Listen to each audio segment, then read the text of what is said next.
એકવાર એક સંત જંગલમાં ઝૂંપડી બનાવીને ત્યાં જ રહેતા હતા. તે વર્ષોથી તપસ્યા કરી રહ્યા હતા. તે સંત ભગવાન શ્રી કૃષ્ણના પરમ ભક્ત હતા. ભગવાનના દર્શનની રાહ જોઈ રહ્યા હતા, પણ તેમને ભગવાને દર્શન જ નહોતા આપ્યા. એક વખત એક શિકારી ત્યાં જંગલમાં આવ્યો.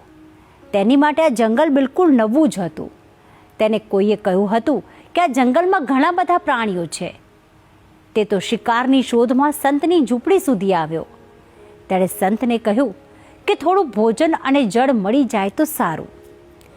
સંતે તેને પૂછ્યું કે તમે કોણ છો? તો શિકારીએ તેને કહ્યું કે હું એક શિકારી છું, પ્રાણીઓની શોધ કરી રહ્યો છું. હવે શિકારીએ સામે પૂછ્યું કે તમે શું કરો છો આ જંગલમાં? તો સંતે કહ્યું કે હું તપસ્યા કરું છું. પરંતુ શિકારીને આ વાત કંઈ જ ખબર ન પડી કે તપ એટલે શું, એમાં શું કરવાનું હોય. સંતને થયું કે હું આને તેના જ શબ્દોમાં સમજાવું. તો સંતે શિકારીને કહ્યું કે હું પણ એક શિકારી છું. વર્ષોથી એક પ્રાણીની પ્રતીક્ષા કરું છું, તે સામે જ નથી આવતા. શિકારીને થયું કે વર્ષો તો બહુ જ સમય કહેવાય. લાવ હું પહેલાં આપના શિકારની શોધ કરું. મને તે પ્રાણી કેવું છે તેના રૂપનું વર્ણન કરો. તો સંતે કહ્યું કે એ પ્રાણી મુકુટધારી છે, શ્યામ રંગ છે, મસ્તક પર મોરપીંછ છે અને હાથમાં સંગીતનું વાદ્ય છે. શિકારી તો આ પ્રાણીને શોધવા પહોંચી ગયો જંગલમાં.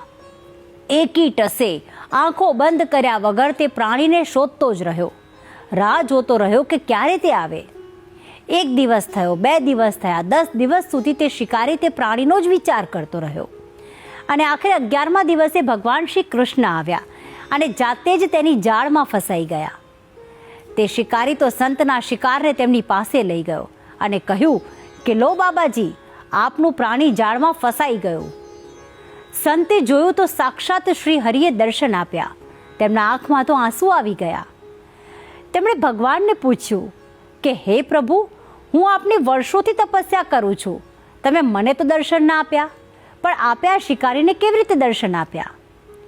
તો પ્રભુએ કહ્યું કે બાબાજી, તમે વર્ષોથી તપ કરતા હતા, પણ વારંવાર તમારું મન અન્ય વિચારોથી ભટકી જતું હતું.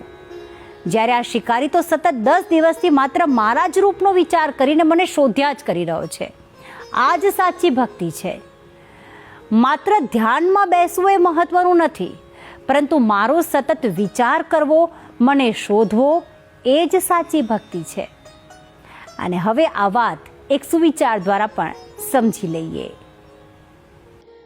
આજનો સુવિચાર: તમે ઈશ્વરના દરવાજે પહોંચો તે મુક્તિ છે, ઈશ્વર તમારા દરવાજે પહોંચે તે ભક્તિ છે.